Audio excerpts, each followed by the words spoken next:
Recap brought to you by our friends at Worx. Always well hung, just like who? Justin Barsha. Who we may see back at some point. You ever seen Justin Barsha's unit? You can see it when he wears his pants. Oh. And I mean, look there. It's what was I thinking? There's pictures. Don't worry. Just go on some websites and search Justin Barsha unit. You will find it. You will find it. Hammer. His poor wife. We have a pair of his pants, and they legitimately are size 26 waist. Are they blown out? No, they're brand new. He went okay. and pulled. I think I might have told this story last time, but he. It looks he like went a paper into his towel camper tube. Like, at the end of. it was in there, you know. It's crazy. Yeah. No, he went in his camper and grabbed a brand new set out for my kid. They have the Nikki Hayden butt patch. And, really? Yeah, it was super cool. But That they're is pretty legitimately cool. like my son, my 13-year-old would probably fit in them. Sweet. He's not a big dude, but Motocross not a big races. dude. They're like jockeys, tiny Yeah. people. Yeah. I've seen him next to my brother. He's not that big of a dude. no, he's super cool though.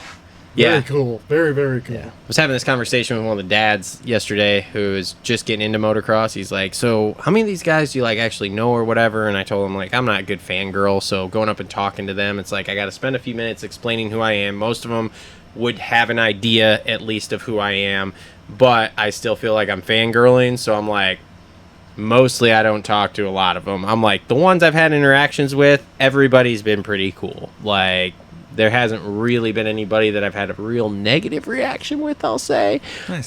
There's a few that's like you could tell it was into the day and they didn't really want to talk to you much. But outside of that, everybody's been pretty all right. So, you got anybody you want to blow out on the show? Because you've been to California and dealt with people. Yeah. As long as I've been dealing with motocross from the 80s up to now, I can tell you on one hand, there are probably only a few guys out there that were flat out weenies. Let's blow them out. Drop names. That you already know about them. I mean, the big guys back in the day. Tried like McGrath.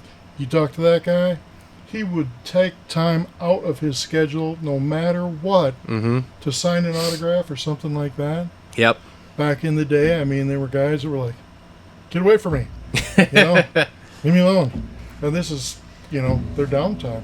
Yeah. So I mean, there's very few guys out there nowadays. I mean, honestly, all the guys that are out there are pretty easy to deal with. Yeah. Mm-hmm. And it's just kind of a changed world with that as far as pro racers go. Hunter's super cool as long as you don't tell him how good his brother is. He's not a big fan of that. Let's think about this, okay? But as soon as I started talking to him about trucks, then he was fine. Right, but he has openly admitted that he can beat his brother at just about anything except dirt bikes. Mm-hmm. Now, you know that has to just irritate the guy. So we had a joke a few years ago on the show of like, man, Hunter's brother is a pretty good fucking rider, right?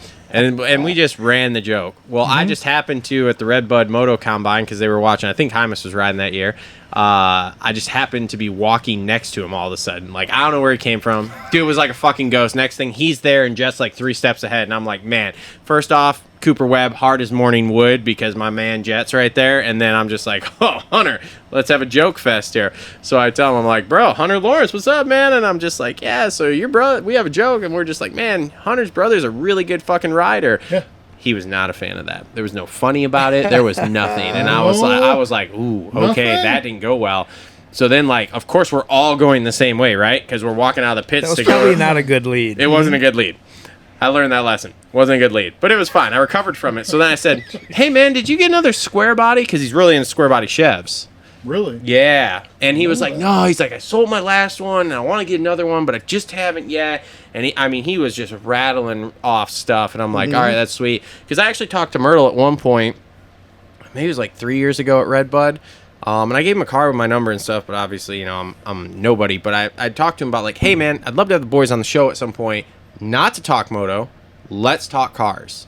Let's talk, because like, That'd be awesome. I have tons of questions for Jett, like that Audi R8 you got. Is it twin turboed? Who did the twin turbo on? Because I think it is. You know, and obviously they have the Ferraris and the Porsches and all that kind of stuff. And like I said, Hunter's really into Chevys. He has a regular cab, short box, or at least he did during Supercross. Chevy, like a 08 range, like that body style. Your one, okay. Yeah. Mm-hmm. So he's got one of those for sure. And I know he had like the Mercedes GTR. His wife had a G So what you're wagon. saying is he's got some class. They're both into cars, and I okay. pitched it to Mertz of like, hey, like I'd love to have him on for a short period, and like we'll just talk cars.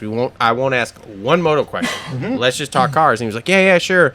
You know, like send me an email, which I did, and of course he didn't answer. I don't hold any grudges, whatever. Oh, I can get. what the? I have our West Coast contributor actually has Mert's personal phone number, so like I could get it at any point and text him and be like, hey man, but I'm real weird about that too, of like if I don't specifically get it from somebody. Kind of like a creeper, isn't it? A little bit, but I also have some other friends that were pretty high in the industry for a while, like they own teams and stuff, and they send me guys' phone numbers all the time, and they're like, you gotta call this guy, talk to him, you know, track owners, stuff like that, and I'm like, okay, but man, it's such a weird kind of intro to me that I just haven't, like I a don't do cold it. call. Yeah, it is, and I'm Yeah. not super great with those. Speaking of Isaac, that dude's famous. Like, have you looked at any of his Instagram posts? Like, literally, look at all the likes. No. Just open them up and look at the likes. It's half of the top pro riders are following Yeah. him and liking his stuff. Well, I told And you. he's super cool. Well, that's why I told you, like, guys like Jason Anderson. Like, Yeah. Anderson 100% knows who we Yeah. are because Isaac was taking videos, sending them to us, and then we were posting them because that's our deal is, like, he's been a fan since we started, basically. But he lives in California, right by all the test tracks and stuff, so he'll go and he'll take videos, he'll send them to me, so I would take his videos, I'd post them, I'd tag him in them, that's my rule, and then I would also tag, you know, whoever was in it, like Ando. Well, I had a whole bunch because Ando was at the track one day, and at one point he sends me a screenshot of Ando DMing him being like, are these guys just ripping off your shit? And he was like, no dude, like they're cool, I work with them. And he's like, okay, cool man, cool. So so, and actually I'm getting closer to Jason, like that's one that is like, man, that would be really cool to pull because, like, you know, like Pulp can't pull it, and like he doesn't do a ton of interviews. But like I'm acquaintances with his trainer now. I ended up being on a podcast with him, and then met him at Redbud at the end of the day, and we talked for a little bit. And then obviously Isaac kind of knows him from the test track, or they know who each other are, or whatever. And after listening to Ando on Gypsy Tales, I'm pretty sure that he watches a lot of us that are out there because he is very into. He openly was admitting that, like, yeah, man, I'm on YouTube all the time watching this stuff. So I'm pretty sure that if I went up to him, he would be like, yeah, you've got some dumb talk show, don't you? I'd be like, yes, I do, sir. yes, I do. Can we get an interview? Can we get 5 minutes? 5 minutes. Give me 5. So It's amazing to me how many of those guys actually do watch all the shows. yeah. I mean, it doesn't matter where you go. Mm-hmm. I mean, you stop in at a track, talk to the guys there, just the locals and stuff like that. Yeah. It is amazing how many of those guys just tune into all of the shows out there. Mm-hmm. Then you got Eli Tomac, who doesn't do nothing. He'll pop up once every 2 years with Every a Twitter 3 years, comment. he pops up on Twitter just to dunk on Osborne and then leave. That's it. You're a fucking idiot. Boom, he's out. God, that guy's awesome. So, all right, we should probably talk 450s here since we're live streaming this. Thanks for y'all who are watching there and dealing with us on the live stream. All right, 450 race recap, like I said, brought to you by our friends at Gutter Worx. So, Sexton goes 2-1 for first overall. Anybody want to know the secret to his starts yesterday? Phil Nicoletti. Filthy. Did he use Phil for traction? He used Phil for traction. No, he actually went to Phil and said, how do you get these starts? And Phil starts. told him what he did and how they tuned the bike and stuff for it. He went back to KTM with that info. They did a few things. Really? And bingo. How about that second moto, though? That start and then just gone. So, what does he do for training anyway? Sexton? I mean, where can you go and get training to actually run that hard all moto long? We're not going to talk about it. Don't ask me to talk about it. He's the most fit guy out there. He is the most fit guy out there right now. I'm not going to say some other things I want to say, which we all know what it is, but we're trying to be more positive podcast over here now. But sorry, it was my again. Yeah, but he is the most fit guy out there. Dude, I mean, like, everything else aside that I won't talk about right this second because we just don't need to go into that. It doesn't change putting in the work to be in that athletic of shape. He's built like a brick shit house, especially as far as riders go. Yep. He's got just cardio for days. Yep. And I think he finally found out how to smooth out after he's out there. You know, I made a comment last year when him and Jett were racing. Yep. I said, man, you know, the year before, because 22, it was Tomac and Chase, right? And we were like, oh, Chase is so smooth. Then you watched him ride against Jett, and you're like, man, he is just bulldogging that thing. Yep. And now we're back to, oh, he's smooth. But it's like, is he, though? Because it always appeared like he would run it, and he would be sprinting, and then all of a sudden the front end would wash. Yep. Every time the front end would wash because he was pushing it so hard, and he'd get into like a hard pack or something, or even the loam, and it would just wash out. There's the end of his race. But now he's actually, I don't know, what's the word, matured? Yeah. So is it the bike or is it him? It's the technique. Oh, as far as that's washing? Changed. That probably both. I'd say, yeah, I'd agree with you. I'd say it's probably both. Okay. Because anybody can get a good bike to wash the front end. Yeah.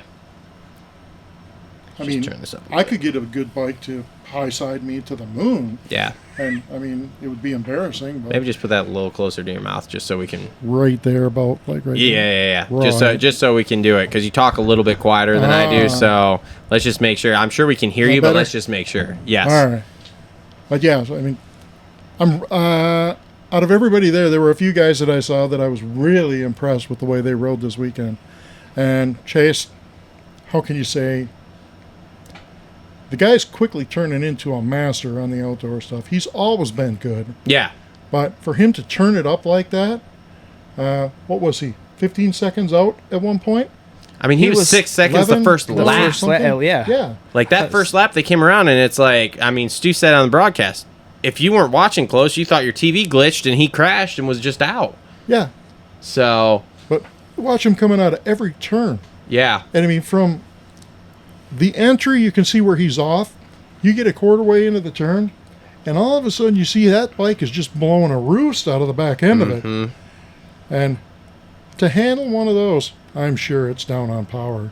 Yeah. No. Okay, so let me ask you a question. What's and I've up? asked basically everybody who's done the show with me since the Hangtown race. If Jett doesn't crash at Hangtown, does Chase's season look the same as it does right now? Here's what I'm going to say. All right, pure and simple. Jett, let's take a look at him. He's a kid, right? Yep. He's not that old. He can push it. He is a very smooth rider. Yep. However, he can ride, a little bit over his head. Things will happen. But I will say this. There have been so many before him that have been absolutely awesome for a short period of time. And then it goes out. So you think he's going to taper off here? I think he could possibly taper off. I think he's coming back stronger than he was. I think this was exactly what he needed, because there was so much pressure building to be perfect because of winning the 250 titles, winning the 450 titles, the perfect season. That pressure was just getting insane. He needed something like this to release that pressure, which is what's happened, and now he can come back, and that pressure will never be that way again, because now it's just, hey man, you're like the best rider in the world essentially on a dirt bike, and as far as well-rounded for supercross, motocross, whatever. So now he just has to go do what he knows how to do, which is ride. So because the pressure finally released. That's what it was the pressure released. He won't win this title. He'll come back for SMX. He'll probably win that. I'd be highly surprised if he doesn't. I think there's only one guy that could say outside, not outside of the circle, because it's his brother. Yeah. All right. Not even trainers will understand, what's inside the head. Because when you crash and you do so, honestly, okay, so he was at the test track and something happened. It was stupid, things happen. Yep. You know that. All of a sudden, bam, I'm out. Okay, well, it's been a while now. He's been doing some other things.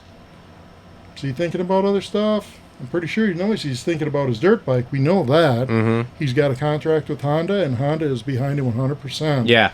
So with that being said, it's... I've seen young guys where they've gone out, they've hurt themselves, they've come back, and they were the shit before they went out, and all of a sudden they came back, and there was just something, different. Mm-hmm. But it gave the other guys enough time to excel, so that now these guys have to catch back up. I still think with Sexton, there's a mental block. He hasn't really beat Jett yet.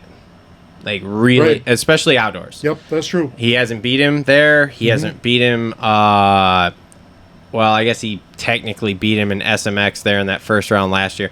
But I have to say, if you go with an overall look at it here, Sexton doesn't have his number yet. Maybe he does. Maybe this is giving him that little more jumping off point, but I got to see it. Well, and I agree with you on that. Now, one of the things about Jett and Sexton, and even Hunter, we're going to throw Hunter in the mix there too, because there's the three of them. Mm-hmm. Okay. Now, we have seen when Jett and Hunter are on the track, and you can tell that there is a brotherly competition in there. A little bit, yes. But I And do sure. think Hunter has accepted his role as support team. I think he's Hunter will ever advantageous, accept that. but I think he's accepted that role. I mean, he beat Chase straight up, and I think if Jett was still here, I don't think there's a 7 moto win streak. I think that I agree too. no. is minimized. They might be swapping between the three of them, Yes. but Mm-hmm. There's So no I'll win be streak. honest. I think Hunter is better when Jett's here because Yes. Hunter goes, "Well, I'm just riding with my brother," which we saw that's- it like that's what say I'm for talking about. for example, That's what say I'm High talking Point, like he got towed with Jett there and then they were 20 something seconds faster than he's Sexton. even said that it's like being at the test track. It's just Yeah. out there riding with him. There's a and level of I think Jett is Hunter's rabbit to chase. If you yes, will. yes. Yeah. Okay. yeah, I agree with But that. I think Chase Sexton, I think he is currently in the physical shape that he is in because he has not accepted how good of a rider that Jett is. He doesn't Yes. want to believe that he's that good. Mm-hmm. And I think he will keep training and pushing himself and pushing himself and pushing himself. Because, I mean, come on, let's be realistic. How far was he out on the Unadilla race here? Man, he hit it and he gapped him. Yep. And he didn't stop gapping him. Yep. That was wild. We'll see. We'll That see. was very interesting. Yeah, he's looked good this outdoor season, but I've said it before, and everybody's gonna be like, "Well, you're playing the if game, and you keep repeating yourself, so shut up." But I'm just gonna say it. This season looks completely different for Chase Sexton if Jett does not fuck himself up in that first moto at Hangtown. 100%. Yeah.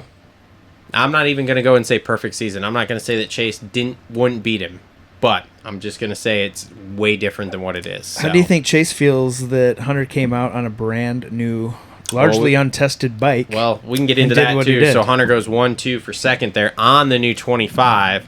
Yeah. And he made it sound like it was a stock bike. So here's I mean, we know the here's truth, a super but- interesting thing I heard today with it. They say it's like a new frame, right? But from my understanding, the new frame is just the 24 frame with the brace that they've been running anyway.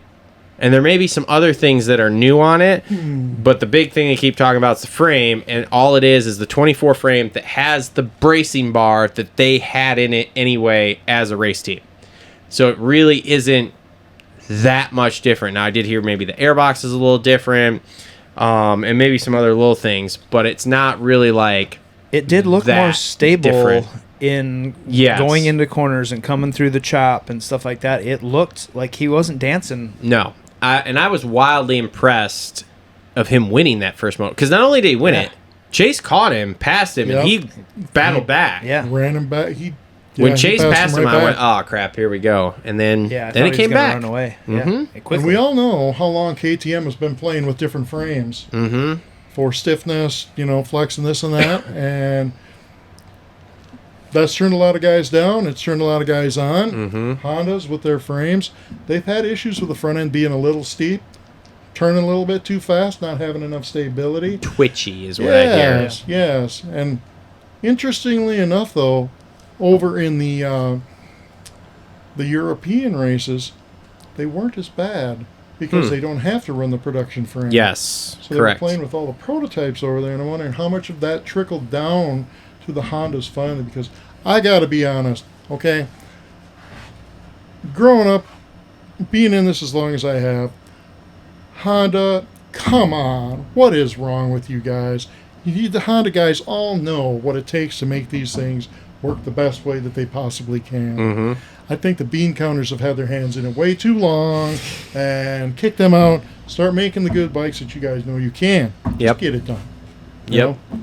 But as far as Hunter and the bike this weekend, that bike performed.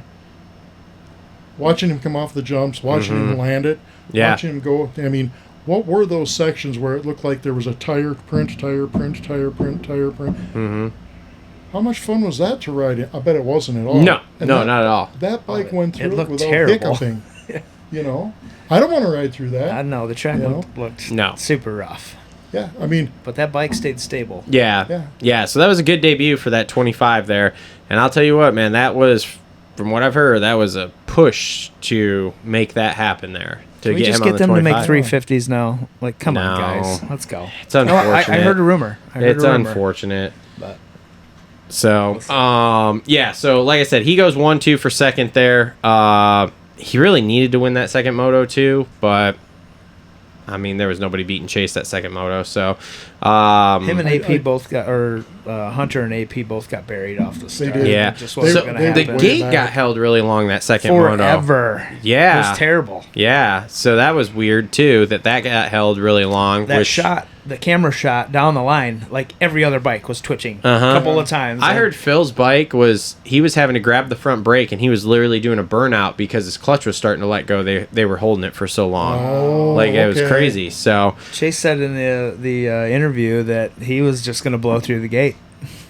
He was like, you see that "Screw guy, it." the kid at Loretta's that did that in like C class or something, like blew through the gate, like stopped, was like, Blow oh, it and then over? like went, yeah, and then just went.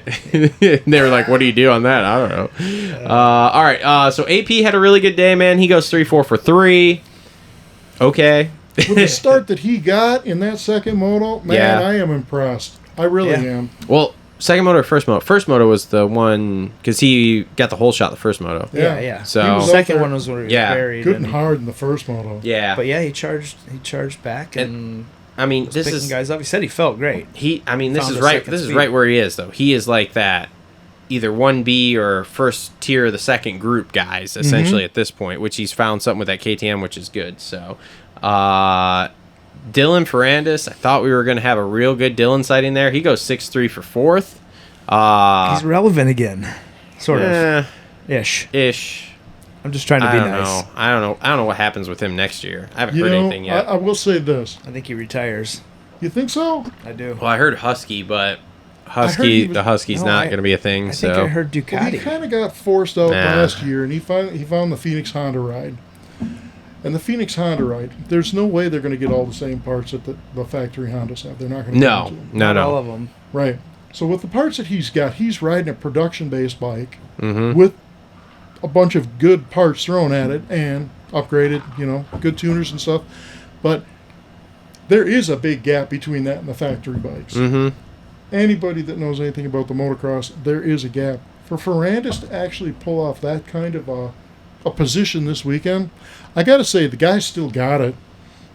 He does from time to time, man, but he's just been. I think he needs to find his type of a track, like a Grand Prix style longer track like they do in Europe, and then he just rips. The thing is we have such recency bias, right? So the bike he hated last year, that Star Yamaha, he finished second in points on it. So like you left, and then I guess left is a loose term because they've got Tomac and Justin Cooper and Cooper Webb. So They had a full team. yeah, so it was like you just Yeah. kind of got screwed out of that ride essentially. But like but it's like where you're gonna go, I don't know. And it was so late that he really did. I mean, he was out. Yeah. So I like I said, I don't know about next year. I haven't heard anything yet. There was a rumor of Husky for a while, but now with the whole Husky gas shakeup, who knows? So we'll That's see. a different story. Yeah. thanks everybody who's tuning in on the live there. I do see a question: are they only talking 450s? We are doing the 450 race recap right this second. 250s in our halftime report, which has some silly season stuff and a few other things. Will be on the main show on Tuesday. Here, we're just doing a live preview for if you were to join our membership thing, which, like I said, by the end of tomorrow, I'll have marked down where you can join for as low as 99 cents to be able to watch the show live when we record like this. But we're doing some previews here at the end of the year for the last 6 here to kind of show you guys what you can look forward to if you're in the members area. Jason Anderson goes 5-5 for 5th. He looks like he's going so fast all the time, and then he's just here. Just looks like he's flying. He looked like he got tired at the end of the day, I thought. He just kind of gave up on it. He got passed a couple times and was like, I'm out. I mean, you can only torture yourself for so long before you're just like, yep, we're not catching them. Yeah, for sure. I saw some things acting up with his bike. What do you mean? Did you guys notice in some of the corners where you'd get the holes? And then, like, drag his feet off the bike? Yeah. Getting it? Well, if you watched Hunter on his Honda, or if you watched Chase, or even Aaron on the KTMs, okay, they would come out of there and the forks would suck it up. Anderson's 450, you watch that, and the forks would bang, and then it would hit the rear end and kick out. Now, I don't know if it was working like that around the whole track. I didn't catch that, so good catch. He was pushing that thing as awfully hard. And I think he ran out of gas. And that'll do it. Yeah. You know. Yeah, that'll happen. If you're getting bounced around like that, that'll definitely wear you out quickly. Yeah. So, all right, Justin Cooper goes 4-7 for 6th.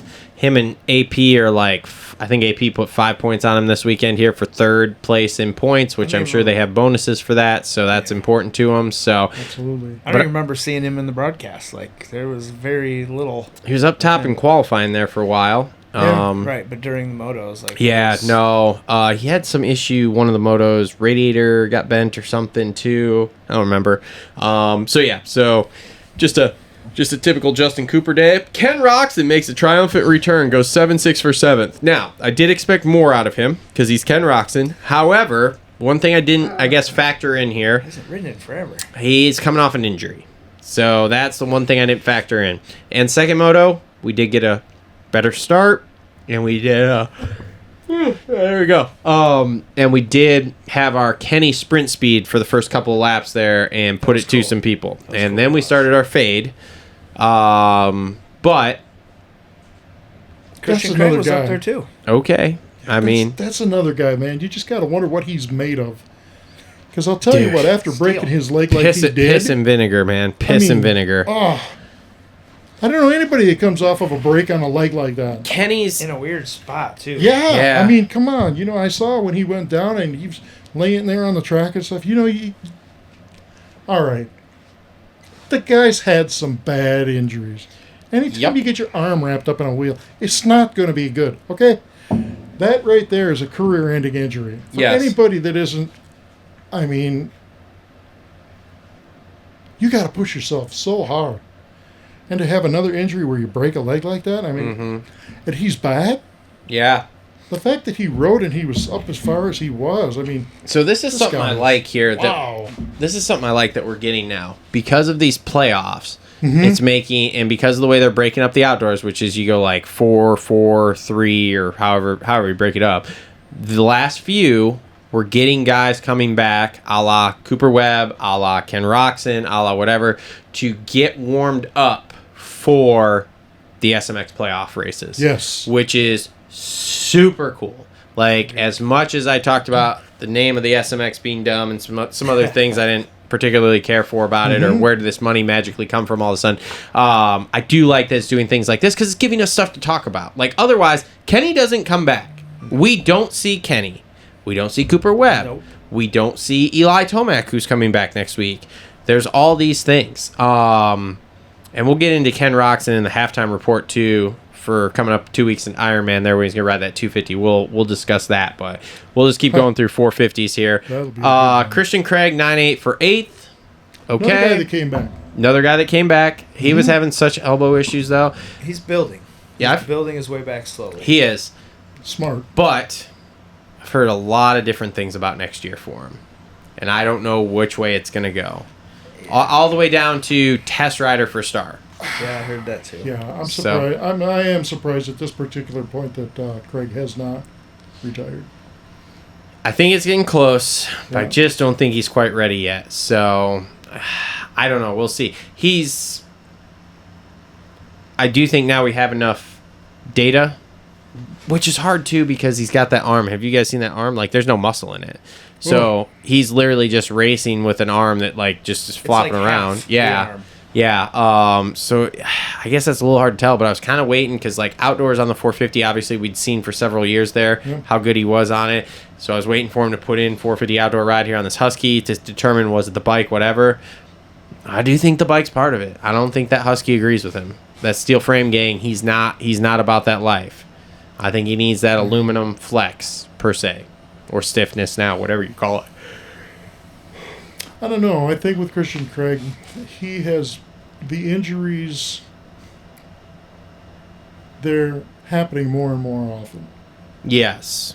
And I hope somebody has a sense to actually tell him, listen, man, you're riding like this now. Mm-hmm. How bad does it have to get before you stop? Yeah. You have your whole life in front of you. I don't know, man. I think he's still got... The thing we forget is he took time off there, though, in the middle of his career, too, here in his younger years because he broke his back there. So I think he's still got some in the tank, and I think he's still, like... The thing is that we're so top-heavy, per se, in this sport.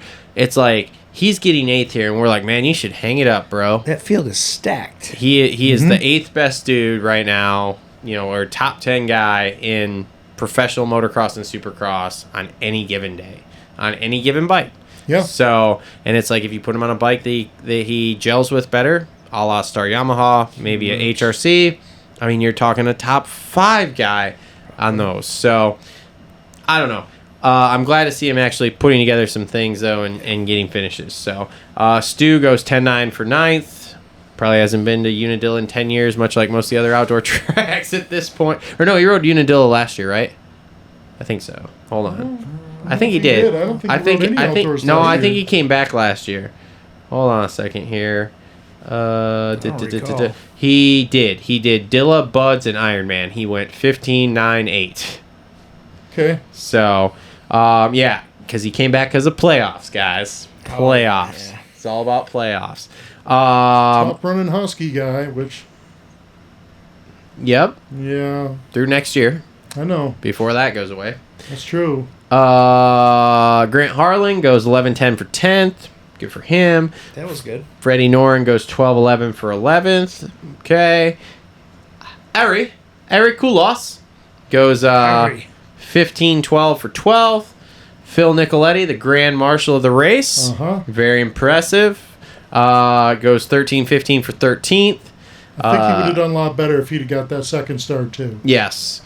Shane McElrath goes 16-13 for 14th. So, fun fact about Shane. He didn't really get fired, per se.